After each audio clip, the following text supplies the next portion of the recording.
Deep in the High Sierra Wilderness between Yosemite and Kings Canyon National Parks, you will find Mono Hot Springs, an area of unspoiled beauty surrounded by wilderness of absolutely stunning granite landscapes, known as the Range of Light.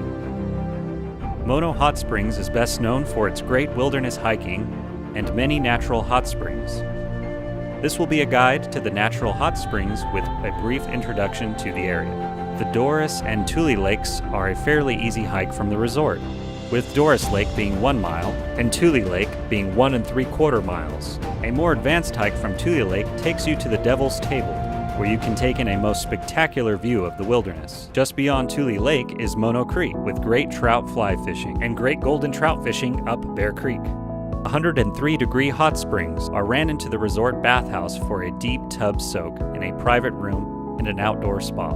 Our masseuse Amy takes appointments for a real therapeutic, relaxing experience. There are historic rental cabins with outdoor campfire pits, a general store, and our cafe that specializes in our famous wild buffalo ribs. Now, let's go on an exciting journey to the many natural hot springs that starts about a 1/4 mile away off resort property, just across the San Joaquin River car bridge, where you can park on either side of it. 2 resort employees, sisters Michelle and Cheryl, will be our guides through the natural hot springs. The first 2 springs are about 200 feet down the trail.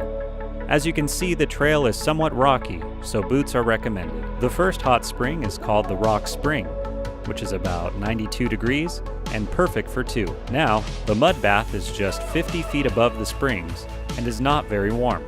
In fact, it is good for cooling off. About another 250 feet off the trail is one of the nicest springs, the River Rock Spring, at about 95 degrees.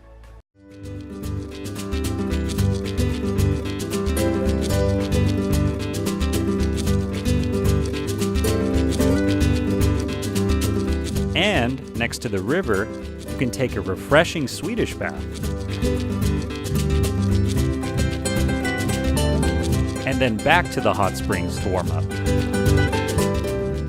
Less than 150 feet up the hill is Iodine Springs. The Japanese like this spring for its therapeutic values.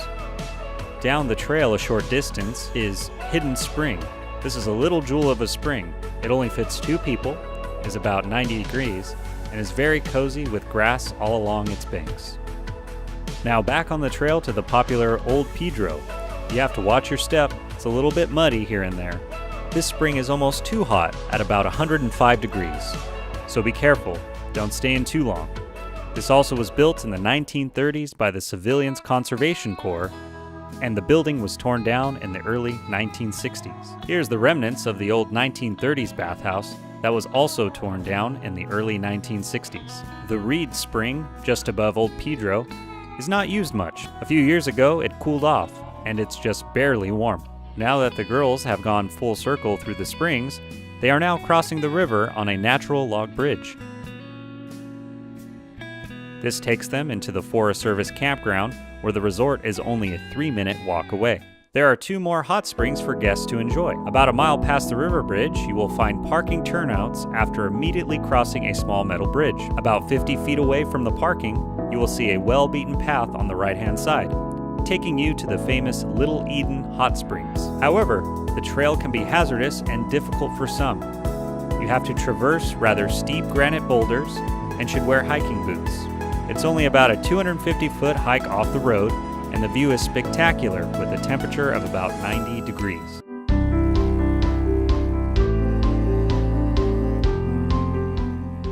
Up the paved road, about 150 feet from the Little Eden Trail, is a unique bubbly hot spring called the Rose Garden. It is high enough off the road where the nearby traffic won't see you.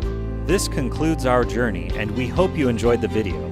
Also, please note that this was done in mid-October with brown autumn grass, but during the spring and summer months the grass is a lush green.